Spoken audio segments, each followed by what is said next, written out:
Bonjour tout le monde. Merci d'avoir participé avec notre webinaire de ce soir. C'est les signes avertisseurs de la violence. On va parler de ça ce soir. Je suis Maggie-May Larocque, une intervenante d'approche de Maison Interlude House, notre service d'approche. Ce qui sera discuté ce soir, c'est les services de Maison Interlude qui offrent aux femmes et enfants des victimes de la violence. C'est quoi les signes avertisseurs de la violence? Reconnaître les signes. Aussi, on va toucher un petit peu avec le cycle de violence et aussi le pouvoir et le contrôle. Et après ça, on va avoir une période de questions ou commentaires ou juste un petit euh, clair messagerie ou quelque chose comme ça. Anyways, période de questions.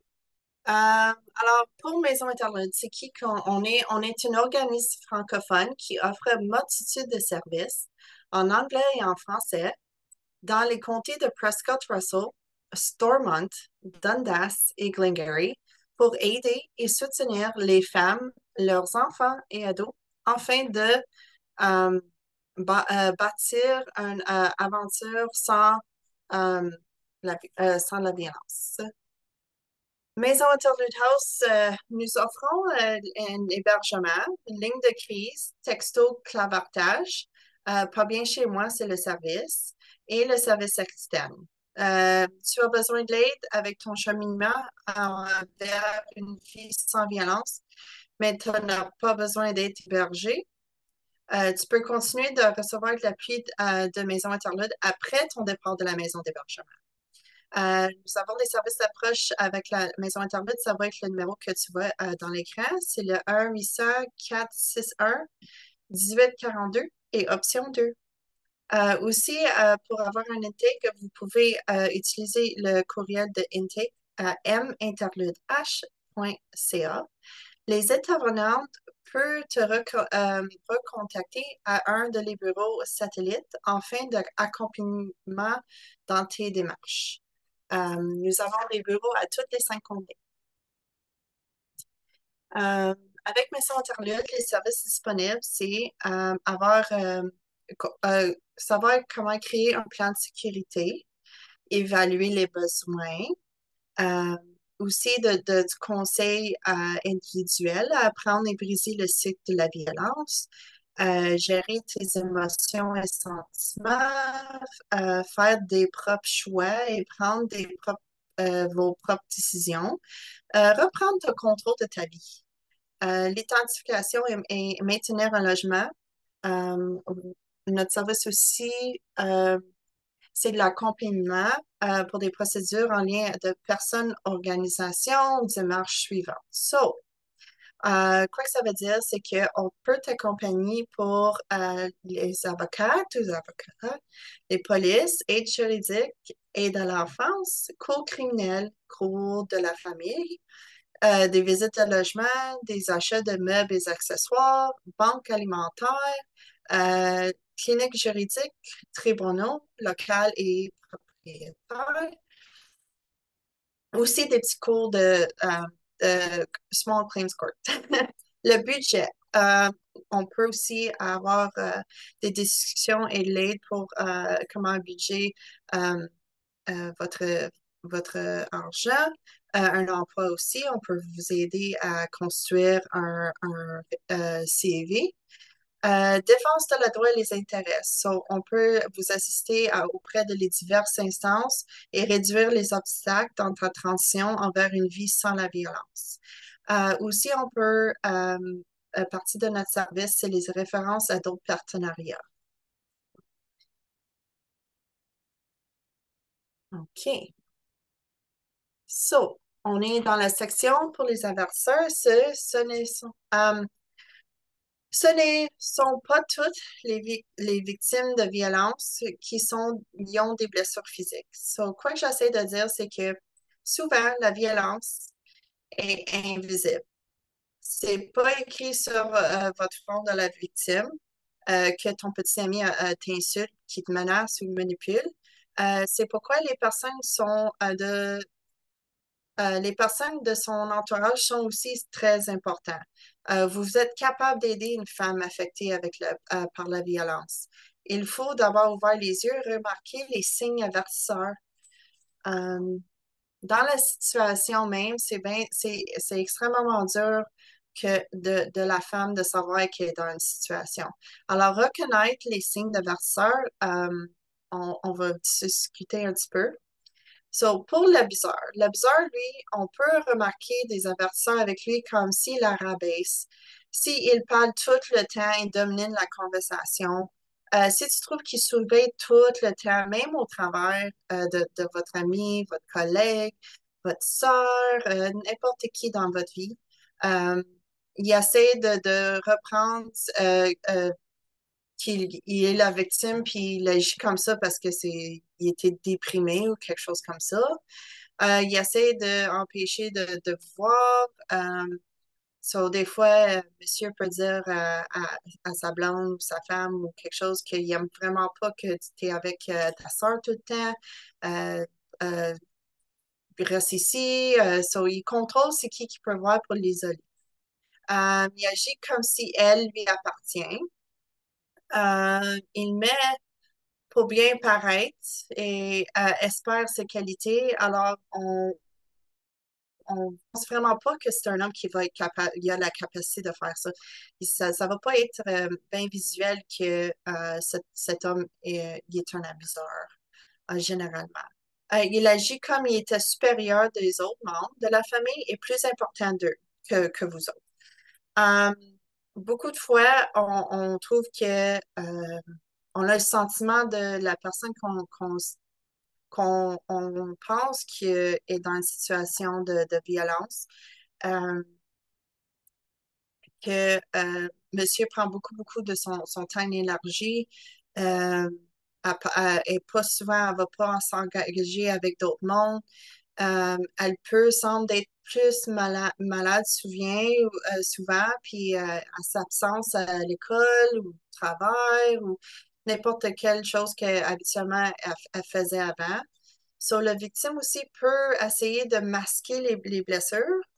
Euh, Tu peux voir que oui, on voit ça dans les films, mais ça arrive quand même assez souvent avec nous autres qu'il va mettre des lunettes plus grosses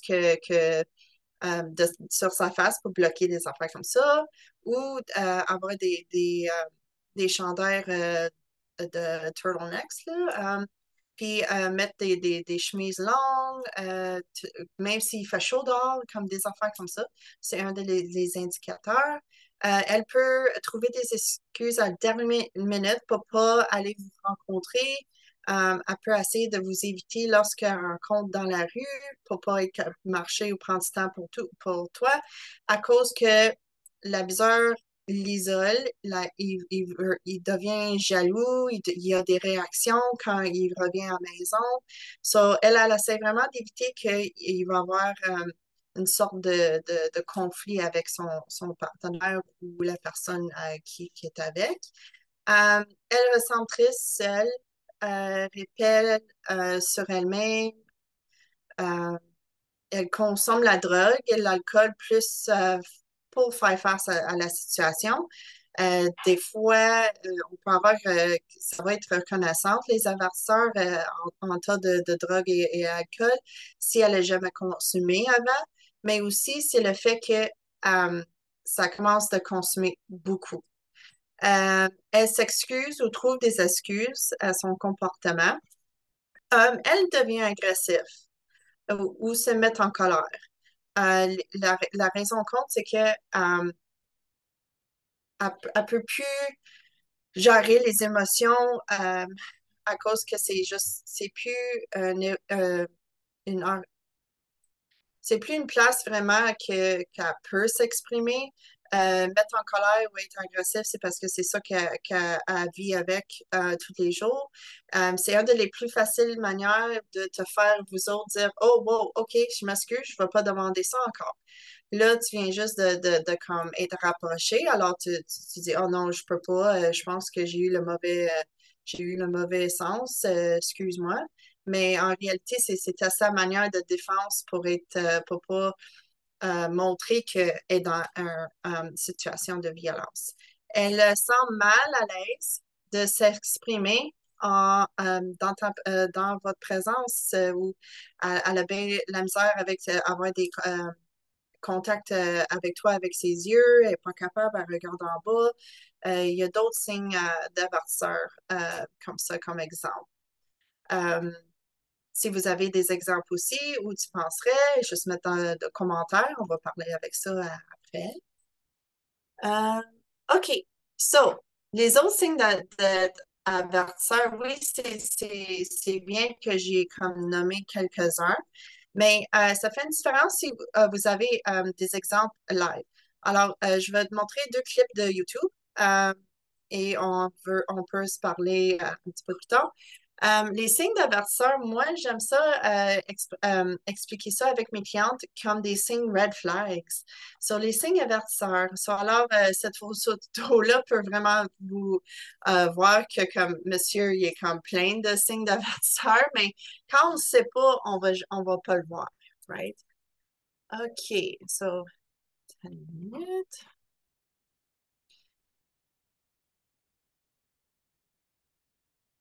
À l'extérieur, vous êtes amoureux, heureux. Toujours tous les deux ensemble, vous avez besoin de personne d'autre. Les amis te manquent un peu, mais son amour à lui est plus important.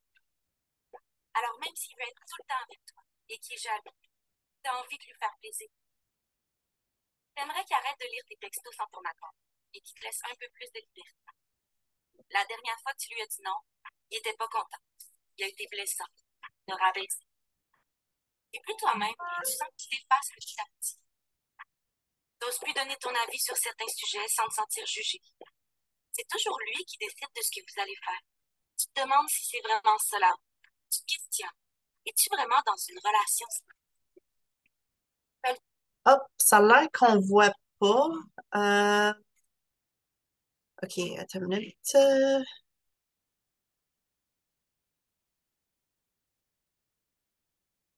OK, parfait.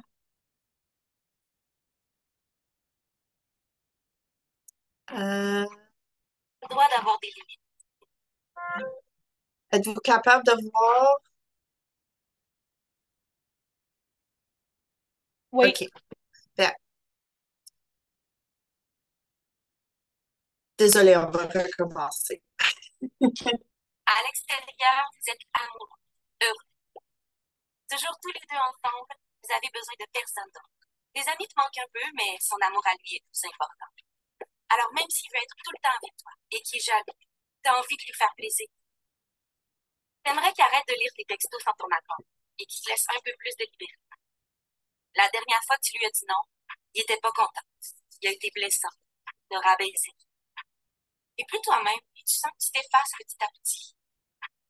T'oses plus donner ton avis sur certains sujets sans te sentir jugé. C'est toujours lui qui décide de ce que vous allez faire. Tu te demandes si c'est vraiment cela. Tu te questionnes. Es-tu vraiment dans une relation saine? Tu as le droit d'avoir des limites et de te sentir respecté dans ta relation. N'hésite pas à en parler à des personnes de confiance. Tes amis et tes proches sont là pour toi. Renseigne-toi sur ouvre-les-yeux.ca/, passons les limites.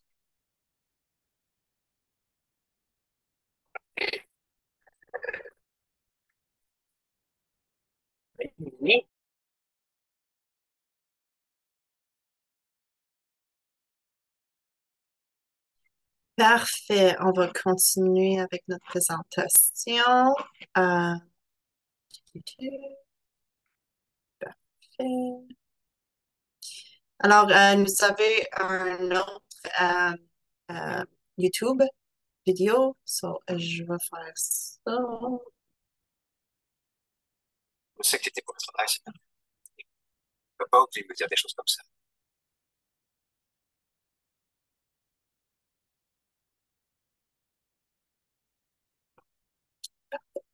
Je sais que t'étais pour le travail, c'est pas. Tu peux pas oublier de me dire des choses comme ça. Tu sors à droite, à gauche, je te bande. Tes amis ont mauvaise influence sur toi. Je veux plus que t'es vois. Si tu pars, je te jure que tu reverras jamais les enfants. Et ça va être de ta faute.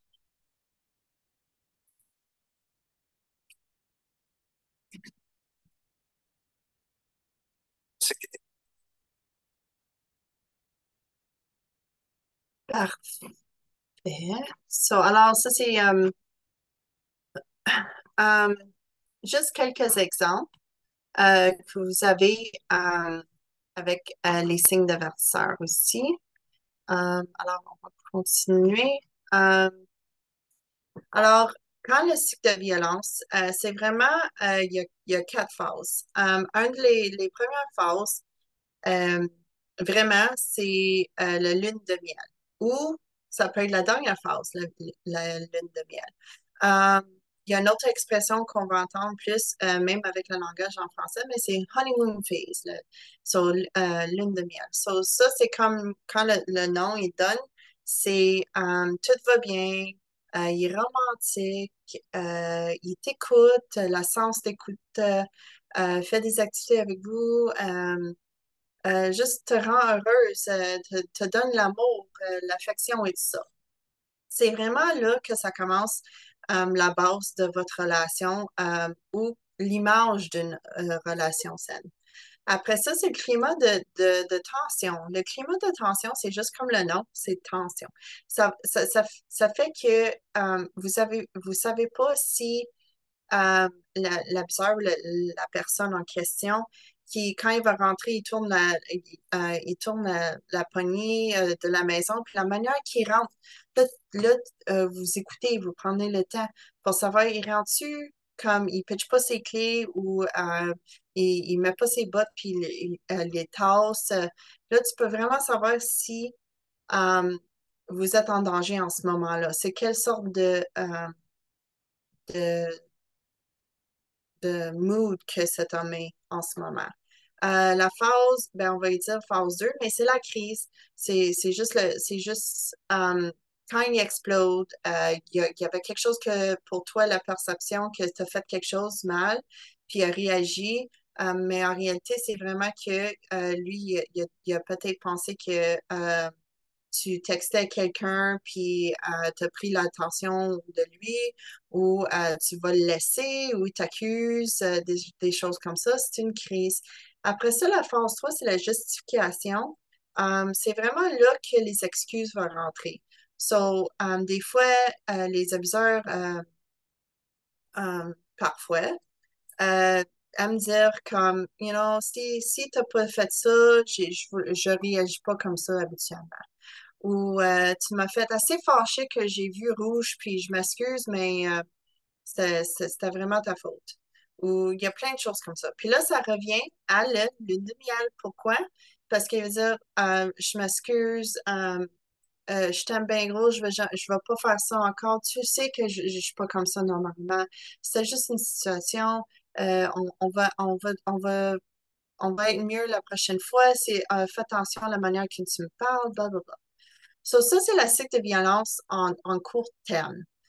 Si vous avez d'autres questions ou aimeriez plus d'informations, euh, nous avons plus d'informations sur notre site web.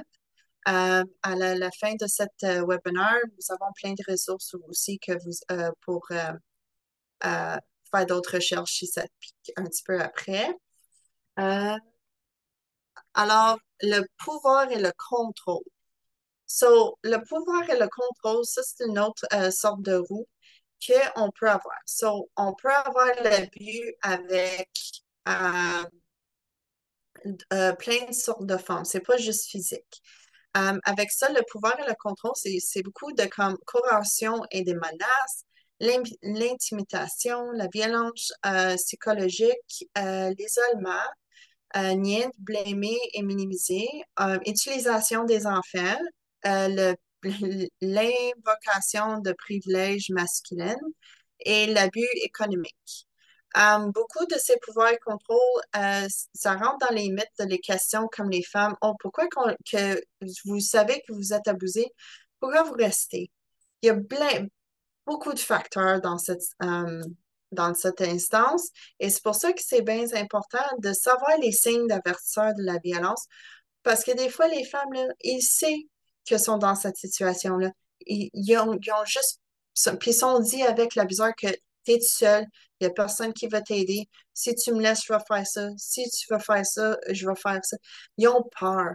So, vraiment, d'avoir quelqu'un prêt à l'écoute sans jugement euh, peut vraiment aider un de tes collègues, ta soeur, ta mère, n'importe qui dans votre vie. So, la coercion et menace de faire mal à la victime, l'intimidation, c'est assez. Vous pouvez, juste avec une sorte de regard, un acte ou geste, peut la faire arrêter de parler, peut la remettre dans son petit coin pour pas dire rien. Blâmer et minimiser, refuser d'admettre l'existence d'un mauvais traitement. L'isolement, c'est souvent surveiller ce que la victime fait. Beaucoup de fois, il y en a des hommes qui me disent, ben là, ça prend juste 5 minutes d'aller de la maison jusqu'à le magasin. So, là, il dit OK, puis après, ça prend à peu près 1 heure pour faire quoi que tu as besoin de faire. Parce que avant que tu partes, tu l'as demandé, tu l'as dit, je m'en vais chercher à Walmart, je vais aller chercher ça, ça, ça. Mais si vous avez un imprévu, comme la ligne la ligne pour payer est plus longue que vous avez pensé, ben là, à peu près 1 heure, tu vas avoir ton téléphone qui va sonner constamment pour dire t'es où, t'es où, t'es où. C'est une autre sorte d'isolement, c'est une autre sorte de forme de contrôle.